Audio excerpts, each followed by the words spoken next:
ಮೂರನೇ ಅಧ್ಯಾಯದ 37ನೇ ಶ್ಲೋಕ. ಕಾಮ ಏಷ ಕ್ರೋಧ ಏಷ ರಜೋಗುಣ ಸಮುದ್ಭವಃ ಮಹಾಶನೋ ಮಹಾಪಾಪ್ಮ ವಿದ್ಯೇನ ಮಿಹ ವೈರಿಣಂ. ಕಾಮಃ ಏಷಃ ಕ್ರೋಧಃ ಏಷಃ ರಜೋಗುಣ ಸಮುದ್ಭವಃ ಮಹಾಶನಃ ಮಹಾಪಾಪ್ಮ ವಿದ್ಧಿ ಏನಂ ಇಹ ವೈರಿಣಂ. ಅಲ್ಲಿ ಹಿಂದೆ ಅರ್ಜುನನ ಪ್ರಶ್ನೆ, ಅಥಕೇನ ಪ್ರಯುಕ್ತೋಯಂ, ಯಾರ ಪ್ರೇರಣೆಯಿಂದಾಗಿ ಪಾಪಂ ಚರತಿ ಪೂರುಷಃ, ಪಾಪ ಮಾಡ್ಲಿಕ್ಕೆ ಯಾರ ಕಾರಣ, ಯಾರು ಈ ಹಿಂದೆ ಇರ್ತಕ್ಕಂಥ ಒಂದು ಶಕ್ತಿ, ಯಾರು ಮನುಷ್ಯನ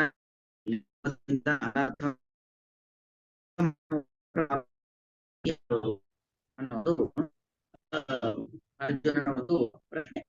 ಅದಕ್ಕೆ ಕೃಷ್ಣ ಉತ್ತರ ಕೊಡ್ತಾ ಇದ್ದಾನೆ, ಕಾಮ ಏಷಃ ಕ್ರೋಧ ಏಷಃ ರಜೋಗುಣ ಸಮುದ್ಭವ. ಯಾರವನು ಅಂತ ಹೇಳಿದ್ರೆ ಆ ವ್ಯಕ್ತಿ ಪರಿಚಯವನ್ನ ಮಾಡಿಸ್ಕೊಡ್ತಾ ಇದ್ದಾನೆ ಕೃಷ್ಣ ಇಲ್ಲಿ. ಯಾರು ಅಥ ಕೇನ ಪ್ರಯುಕ್ತೋಯಂ, ಯಾರ ಪ್ರೇರಣೆಯಿಂದಾಗಿ ಕೆಟ್ಟ ಕೆಲಸವನ್ನು ಮನುಷ್ಯರು ಮಾಡ್ತಾರೆ ಅಂದ್ರೆ ಕಾಮ. ಕಾಮದ ಪ್ರೇರಣೆಯಿಂದಾಗಿ, ಕಾಮ ಅಂದ್ರೆ ಕಾಮಕ್ಕೆ ಅಭಿಮಾನಿ ಕಾಲನೇಮಿ ಅಂತಕ್ಕಂಥ ಒಬ್ಬ ದೈತ್ಯ. ಒಂದೊಂದು ಒಳ್ಳೆ ಗುಣಗಳಿಗೂ ಒಬ್ಬೊಬ್ಬ ದೇವತೆಗಳ ಅಭಿಮಾನಿಗಳಿದ್ದ ಹಾಗೆ ಒಂದೊಂದು ಕೆಟ್ಟ ಗುಣಗಳಿಗೂ ಕೂಡ ಒಂದೊಂದು ದೈತ್ಯರ ಅಭಿಮಾನಿಗಳಿರ್ತಾರೆ. ಹಾಗೆ ಕಾಮ ಅನ್ನೋದೇನಿದೆ, ಕಾಮ ಶಬ್ದಕ್ಕರ್ಥ ಕೆಟ್ಟ ಬಯಕೆ ಅಂತ ಅರ್ಥ. ಕಾಮ ಶಬ್ದಕ್ಕೆ ಬರೀ ಬಯಕೆ ಅಂತ ಅರ್ಥ ಅಲ್ಲ, ಕಾಮ ಶಬ್ದಕ್ಕೆ ಇಲ್ಲಿ ಬಳಸ್ತಕ್ಕಂಥದ್ದು ಕೆಟ್ಟ ಬಯಕೆ. ಆ ಕೆಟ್ಟ ಬಯಕೆಗೆ ಅಭಿಮಾನಿಯಾಗಿರ್ತಕ್ಕಂಥವನು ಯಾರು ಅಂದ್ರೆ ಕಾಲನೇಮಿ ಅಂತ. ಅವನ ಒಂದು ಪ್ರೇರಣೆಯಿಂದಾಗಿ ನಾವೆಲ್ಲ ಕೆಟ್ಟ ಕೆಲಸವನ್ನ ಮಾಡುವಂಥದ್ದು. ಕೆಟ್ಟದ್ದರಿಂದ ನಮಗೆ ಪಾಪ ಬರುತ್ತೆ ಅಂತ ಗೊತ್ತು, ಕೆಟ್ಟದ್ದರಿಂದಾಗಿ ನಮಗೆ ಶಿಕ್ಷೆ ಆಗತ್ತೆ ಅಂತ ಗೊತ್ತು. ಅದು ಈ ಲೋಕದಲ್ಲೂ ಶಿಕ್ಷೆ ಆಗತ್ತೆ, ಪರಲೋಕದಲ್ಲೂ ಶಿಕ್ಷೆ ಆಗತ್ತೆ. ಈ ಲೋಕದಲ್ಲಿ ಅವಮಾನಗಳನ್ನ ಅನುಭವಿಸ್ಬೇಕಾಗತ್ತೆ. ಯಾಕಂದ್ರೆ ಅಡಿಕೆಗೆ ಹೋದ ಮಾನ ಆನೆ ಕೊಟ್ಟರು ಬರೋದಿಲ್ಲ ಅಂತ. ಹಾಗೆ ಏನೋ ಒಂದು ನಾವು ಕೆಟ್ಟ ದೃಷ್ಟಿಯಿಂದ, ಕೆಟ್ಟ ಆಲೋಚನೆಗಳಿಂದಾಗಿ ಕೆಟ್ಟ ಮಾತನಾಡುವುದು, ಕೆಟ್ಟ ಕೆಲಸ ಮಾಡೋದು ಕ್ಷಣದಲ್ಲಿ ಆಗೋಗ್ಬಿಡತ್ತೆ. ಆದ್ರೆ ಅದರ ಫಲ ಉಂಟಲ್ಲ, ಜೀವನ ಪೂರ್ತಿ ಅನುಭವಿಸ್ತಾ ಇರ್ಬೇಕಾಗತ್ತೆ. ಅದೆಲ್ಲವೂ ಗೊತ್ತಿರತ್ತೆ, ಗೊತ್ತಿದ್ದೂ ಕೂಡ ಕೆಟ್ಟ ಕೆಲಸವನ್ನ ಮಾಡ್ತಾರೆ. ಯಾಕೆ ಅಂತ ಹೇಳಿದ್ರೆ ಆ ಕಾಲನೇಮಿ ದೈತ್ಯ ನಮ್ಮೊಳಗೆ ಕೂತು ಕೆಟ್ಟ ಕೆಲಸವನ್ನ ಮಾಡಿಸ್ತಾನೆ. ಈ ಒಂದು ಕಲಿಯುಗದಲ್ಲಿ ಹೇಗೆ ಅಂತ ಹೇಳಿದ್ರೆ, ಇದು ಯುಗ ಕಲಿಯುಗ. ಹಾಗಾಗಿ ಕಲಿಯುಗದಲ್ಲಿ ಕೆಟ್ಟದ್ದರ ಫಲ ಬೇಗ ಬರುತ್ತೆ. ಈಗೇನೋ ಮಾಟ ಮಂತ್ರ ಮಾಡೋದಿರಬಹುದು, ಅಥವಾ ಕೆಟ್ಟ ಕೆಲಸ ಮಾಡಬೇಕು ಅಂತ ನೀಚ ಅನುಷ್ಠಾನಗಳನ್ನ ಮಾಡುವಂಥದ್ದಿರಬಹುದು, ಅದೆಲ್ಲವೂ ಬೇಗ ಫಲಿಸಿ ಬಿಡತ್ತೆ. ಆದ್ದರಿಂದಾಗಿ ಕೆಟ್ಟದ್ದನ್ನ ಮಾಡಬೇಕು ಅಂತ ಅಂದ್ಕೊಂಡ್ರೆ ಸಾಕು ಬೇಗ ಕೆಟ್ಟದಾಗೋಗ್ಬಿಡತ್ತೆ. ಒಳ್ಳೆಯದು ಫಲ ಕೊಡಬೇಕು ಅಂತಂದ್ರೆ ಸ್ವಲ್ಪ ಪ್ರಯತ್ನ ಜಾಸ್ತಿ ಬೇಕಾಗತ್ತೆ. ಸಾತ್ವಿಕ ಮಾರ್ಗ ಅದು ಆಯಾಸದಿಂದಾಗಿ ನಮಗೆ ಫಲವನ್ನ ಸಿಗುವಂಥದ್ದು. ಆದರೆ ಈ ರಾಜಸ ತಾಮಸ ಮಾರ್ಗಗಳು ಆ ತರ ಅಲ್ಲ. ಕಲಿಯುಗ, ಕಲಿಯ ಒಂದು ಪ್ರಭಾವದಿಂದಾಗಿ ಬೇಗ ಫಲ ಕೊಟ್ಟು ಬಿಡತ್ತೆ. ಅದರಿಂದಾಗಿ ಕೆಟ್ಟ ಬಯಕೆ ನಮ್ಮ ಮನಸ್ಸಿನಲ್ಲಿ ಹುಟ್ಟುತ್ತಾ ಇದ್ದಾಗೆ ಬೇಗ ಅದು ಕ್ರಿಯಾರೂಪದಲ್ಲಿ ಬಂದ್ಬಿಡತ್ತೆ. ಗಮನಿಸಬೇಕಾದ್ರೆ ಯಾವುದೋ ಒಂದು ಒಳ್ಳೆ ಕೆಲಸಗಳನ್ನ ಮಾಡಬೇಕು ಅಂತ ಅನ್ಕೊಂಡ್ರೆ ಅದನ್ನ ಒಂದು 10 ಬಾರಿ ನಾವು ಮಾಡಬೇಕು ಅಂತ ಅನ್ಕೊಂಡಿರ್ತೀವಿ. ಅನ್ಕೊಂಡ್ರಲ್ಲೇ ಮುಗಿದು ಹೋಗ್ಬಿಟ್ಟಿರುತ್ತೆ ಹೊರತು ಆ ಒಳ್ಳೆ ಕೆಲಸ ಮಾಡ್ಲಿಕ್ಕೆ ಆಗಿರೋದೇ ಇಲ್ಲ. ಅಲ್ಲಿ ಏನೋ ಅಡೆತಡೆಗಳು ಬರ್ತಾ ಇರ್ತವೆ. ಸಂಭವಂತಿ ಮಹತಾಮಪಿ ಅಂತ ಕಲಿಯುಗದಲ್ಲಿ ಪುಣ್ಯ ಕರ್ಮಗಳನ್ನ, ಒಳ್ಳೆ ಕೆಲಸಗಳನ್ನ ಮಾಡ್ಲಿಕ್ಕೆ ಹೋದಾಗ ಮಹಾತ್ಮರಗಳಿಗೂ ಅಡೆತಡೆಗಳು ಬರ್ತಾ ಹೋಗತ್ತಂತೆ. ಯಾಕೆ? ಅದು ಕಲಿಯುಗದ ಪ್ರಭಾವ. ಅದೇ ಕೆಟ್ಟ ಕೆಲಸ ಹಾಗಲ್ಲ. ಮಾಡಬೇಕು ಅಂತ ಅನ್ಕೊಂಡ್ರೆ ಸಾಕು, ಅಥವಾ ಅನ್ಕೊಂಡ್ಲೂ ಬೇಕಾಗಿಲ್ಲ, ಕೆಟ್ಟ ಕೆಲಸ ಅದು ನಮ್ಮಿಂದ ಆಗೋಗ್ಬಿಡತ್ತೆ. ಕೆಟ್ಟ ಮಾತುಗಳು, ಕೆಟ್ಟ ನುಡಿಗಳು, ಕೆಟ್ಟ ಕೃತಿಗಳು ಅದೆಲ್ಲವೂ ಕೂಡ ನಾವು ಮಾಡುವಂತೆ ಆ ಒಬ್ಬ ಕಾಲನೇಮಿ ಇದ್ದಾನಲ್ಲ, ಪ್ರಬಲನಾಗಿರ್ತಕ್ಕಂಥ ದೈತ್ಯ, ಅವನು ನಮ್ಮ ಮೂಲಕವಾಗಿ ಮಾಡಿಸಿಬಿಡುತ್ತಾನೆ. ಆದ್ರಿಂದಾಗಿ ಬಹಳ ಎಚ್ಚರಿಕೆಯಿಂದ ಇರಬೇಕು ಅನ್ನೋ ಒಂದು ಸಂದೇಶವನ್ನ ಕೃಷ್ಣ ಕೊಡ್ತಾ ಇದ್ದಾನೆ. ಏಷಃ ಕಾಮಃ, ಯಾರು ಇವನು ನಮ್ಮ ಮೂಲಕವಾಗಿ ಕೆಟ್ಟ ಕೆಲಸವನ್ನ ಮಾಡಿಸುವವನು ಯಾರು ಅಂದ್ರೆ ಅವನು ಕಾಮ. ಕಾಮ ಅಂದ್ರೆ ಕೆಟ್ಟ ಬಯಕೆ. ಕೆಟ್ಟ ಬಯಕೆ ಅಂದ್ರೆ ಅದಕ್ಕೆ ಸಂಬಂಧಪಟ್ಟಂತ ಒಬ್ಬ ಅಭಿಮಾನಿ ದೈತ್ಯ. ಅವನು ಯಾರು? ಕಾಲನೇಮಿ ಎಂಬುವವನು. ಕ್ರೋಧ ಏಷಃ, ಬರೀ ಕಾಮ ಮಾತ್ರ ಅಲ್ಲ, ಮತ್ತು ಕ್ರೋಧವೂ ಕೂಡ. ಕಾಮಾತು ಕ್ರೋಧೋಪಿ ಜಾಯತೆ ಎಂಬುದಾಗಿ ಕೃಷ್ಣನದ್ದೇ ಮಾತು. ಕಾಮದಿಂದಾಗಿ ಹುಟ್ಟುವುದು ಕ್ರೋಧ. ಕಾಮ ತಂದೆ, ಅವನ ಮಗನೇ ಕ್ರೋಧ. ಯಾಕಂದ್ರೆ ನಾವು ಬಯಸದ್ದು ನಮಗೆ ಸಿಗದೇ ಇದ್ದಾಗ, ಬಯಸದೇ ಇದ್ದು ಸಿಗದೇ ಇದ್ದಾಗ ಏನಾಗತ್ತೆ? ಕೋಪ. ಅಥವಾ ನಾವು ಬಯಸಿದ್ದು ನಮಗೆ ಸಿಕ್ಕದಾಗ ನಾವು ಅಂದುಕೊಂಡಂತೆ ಇಲ್ಲ, ಹಾಗೂ ಮತ್ತೆ ಕೋಪನೆ. ಹಾಗಾಗಿ ಮನುಷ್ಯನ ಮೂಲಕವಾಗಿ ಕೆಟ್ಟ ಮಾತುಗಳನ್ನ ಆಡಿಸುವುದು, ಕೆಟ್ಟ ಕೆಲಸಗಳನ್ನ ಮಾಡಿಸುವವನು ಯಾರು ಅಂದ್ರೆ ಕಾಮಕ್ರೋಧಗಳು. ಕಾಮಕ್ರೋಧಗಳು ಅಂದ್ರೆ ಅದರ ಅಭಿಮಾನಿಯಾಗಿರ್ತಕ್ಕಂಥ ಕಾಲನೇಮಿ. ಅದು ಹೇಗೆ ಹುಟ್ಟಿತು? ಆ ಕಾಮಕ್ರೋಧಗಳ ಉತ್ಪತ್ತಿ ಹೇಗಾಯಿತು ಅಂತ ಹೇಳಿದ್ರೆ ರಜೋಗುಣ ಸಮುದ್ಭವ, ರಜೋಗುಣದಿಂದಾಗಿ ಹುಟ್ಟಿರುವಂಥದ್ದು ಆ ಈ ಕಾಮಕ್ರೋಧಗಳು ಅಂತ ಅರ್ಥ. ಕಾಮದಿಂದ ಹುಟ್ಟಿರುವಂಥದ್ದು ಕ್ರೋಧ. ಈ ಕ್ರೋಧ ಮತ್ತು ಕಾಮ ಇದೆರಡೂ ಕೂಡ, ಅಥವಾ ಬರೀ ಕ್ರೋಧ, ಕ್ರೋಧವು ರಜೋಗುಣ ಸಮುದ್ಭವ, ಕ್ರೋಧವು ರಜೋಗುಣ ಸಮುದ್ಭವ ಅಂದ್ಮೇಲೆ ಕಾಮವು ರಜೋಗುಣ ಸಮುದ್ಭವನೇ. ಯಾಕಂದ್ರೆ ಮಗ ಮತ್ತು ತಂದೆ ಇಬ್ರು ಒಂದೇ ಜಾತಿ ಆಗಿರ್ಬೇಕಲ್ವಾ. ಮಗ ಬ್ರಾಹ್ಮಣ ಅಂದ್ಮೇಲೆ ತಂದೆಯು ಬ್ರಾಹ್ಮಣ, ತಂದೆ ಬ್ರಾಹ್ಮಣ ಅಂತ ಆದ್ಮೇಲೆ ಮಗನು ಬ್ರಾಹ್ಮಣ. ಈಗೆಲ್ಲ ಯಾವ್ದಾವ್ದೋ ಜಾತಿಗಳು, ತಂದೆದೊಂದು ಜಾತಿ, ತಾಯಿದೊಂದು ಜಾತಿ, ಮಕ್ಕಳದೊಂದು ಜಾತಿ, ಅದ್ರಲ್ಲಿ ಈಗ ಹಾಗೆಲ್ಲ ಹಾಗಿಲ್ಲ. ತಂದೆ ತಾಯಿ ಮಕ್ಕಳೆಲ್ಲ ಒಂದೇ ಜಾತಿಯವರೇ ಇರುತ್ತೆ ಇಬ್ರು. ಈಗ ಹಾಗಲ್ಲ. ಹಾಗೆ ರಜೋಗುಣ, ರಜೋಗುಣದಿಂದ ಹುಟ್ಟಿದವನು ಕ್ರೋಧ ಅಂತ ಆದ್ಮೇಲೆ ಆ ಕ್ರೋಧದ ತಂದೆ ಯಾರು? ಕಾಮ. ಅವನು ಕೂಡ ರಜೋಗುಣದ ಒಂದು ಪರಿಣಾಮನೇ ಆಗಿರಬೇಕು. ರಜೋಸ್ಸಿನ ಪರಿಣಾಮ ರಜೋಗುಣದಿಂದಾಗಿ ಸಮುದ್ಭವ, ಬರೀ ಉದ್ಭವ ಅಲ್ಲ, ಸಮ್ಯಕ್ ಉದ್ಭವ. ಯಾಕಂದ್ರೆ ಯಾವುದೋ ಒಂದು ಕೆಲವುದು ಸುಮ್ಮನೆ ಇದ್ದು ಬಿಡತ್ತೆ, ಅದರಿಂದ ನಮಗೇನು ಎಫೆಕ್ಟ್ ಆಗಿರೋದಿಲ್ಲ. ಇದು ಹಾಗಲ್ಲ. ಕಾಮ ಹುಟ್ಟಿತು ಅಂದ್ರೆ ನಾನು ಹುಟ್ಟಿದ್ದೀನಿ ಅಂತ ತೋರಿಸ್ಕೊಡತ್ತೆ.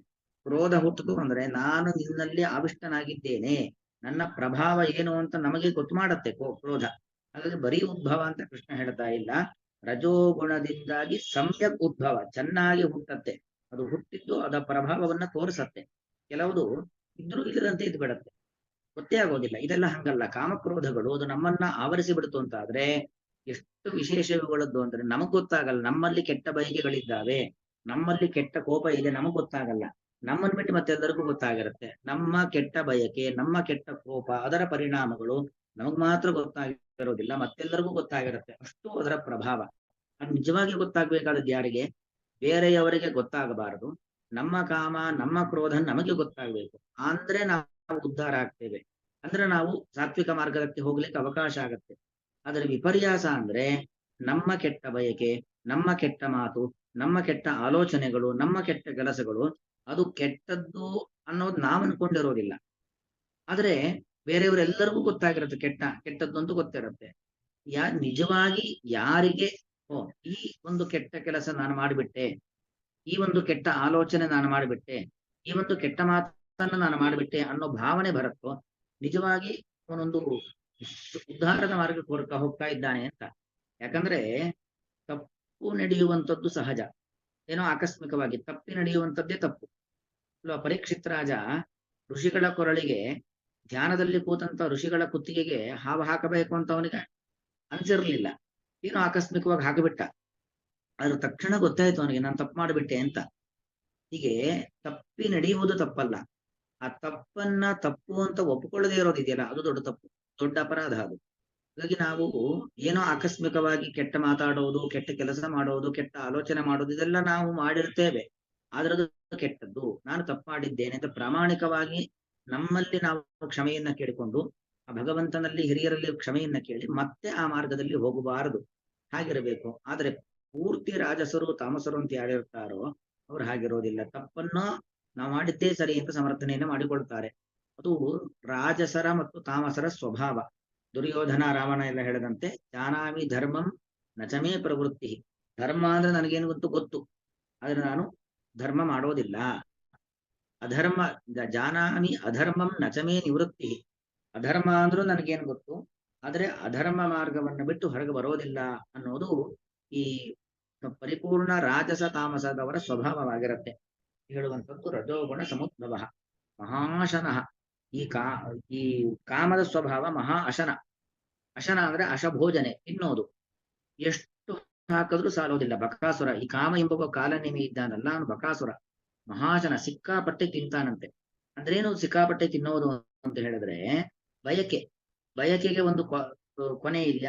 Wants R unlimited. ಬಯಕೆಗೆ ಒಂದು ಕೊನೆ ಅಂತಾನೆ ಇಲ್ಲ.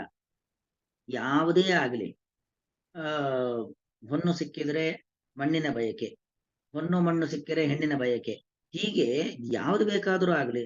ಅದು ದುಡ್ಡು, ಅದಕ್ಕೊಂದು ಲಿಮಿಟ್ ಅಂತಿಲ್ಲ.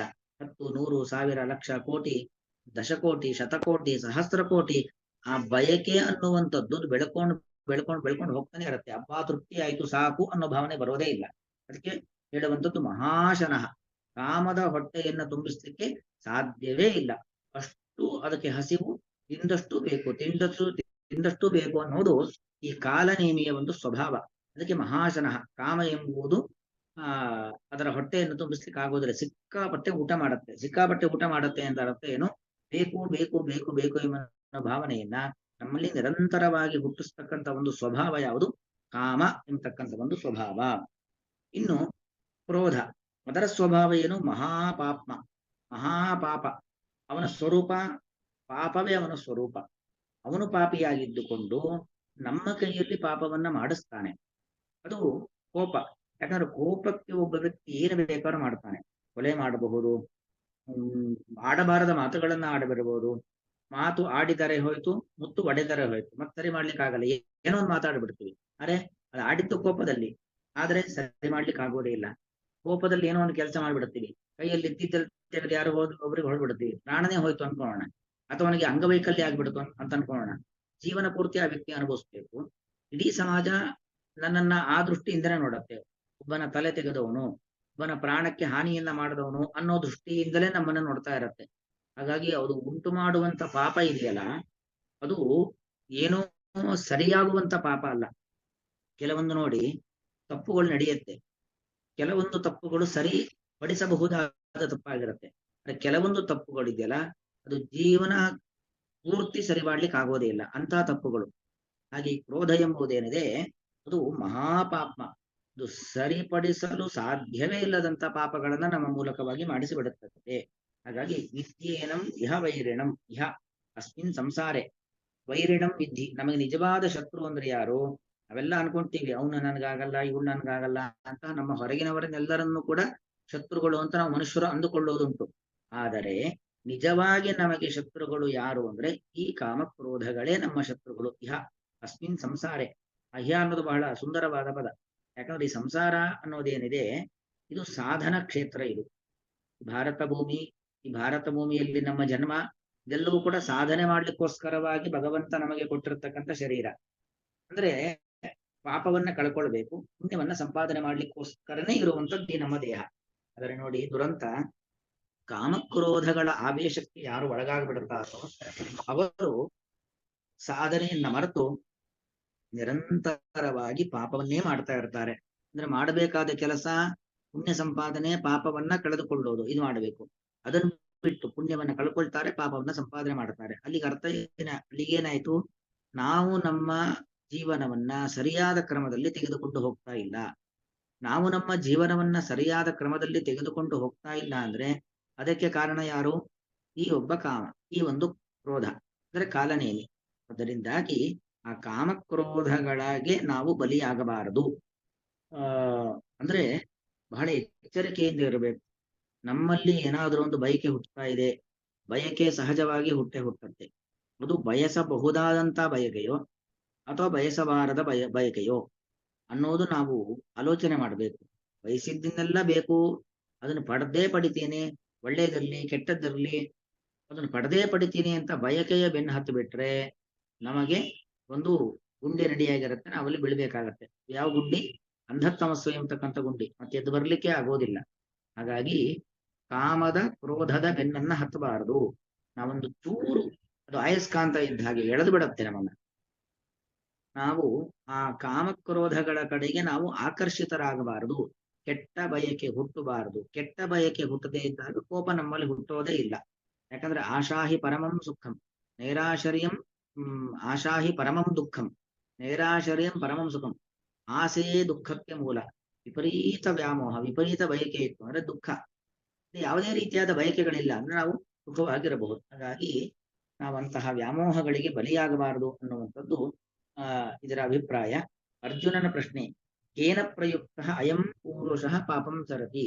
ಯಾರ ಪ್ರೇರಣೆಯಿಂದಾಗಿ ಈ ಸಾಧಕ ಜೀವಿ, ಸಾಧನೆ ಮಾಡ್ಲಿಕ್ಕೆ ಬಂದಿರತಕ್ಕಂಥ ಜೀವಿ ಸಾಧನೆಯನ್ನ ಬಿಟ್ಟು ಕೆಟ್ಟ ಕೆಲಸ ಮಾಡ್ತಾನೆ ಅಂದ್ರೆ ಕಾಮಕ್ರೋಧಗಳೇ ಇವನಿಗೆ ವೈರಿ.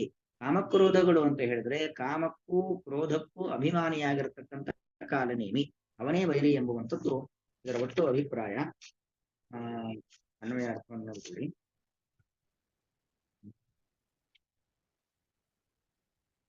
ಏಷಃ ಮನುಷ್ಯನ ಪಾಪದ ಆಚರಣೆಗೆ ಕಾರಣನು ಕಾಮಃ, ಕೆಟ್ಟ ಕಾಮನೆಯನ್ನು ಹುಟ್ಟಿಸುವಂತಹ ಕಾಮಾಭಿಮಾನಿಯಾದ ಕಾಲನೇಮಿಯು.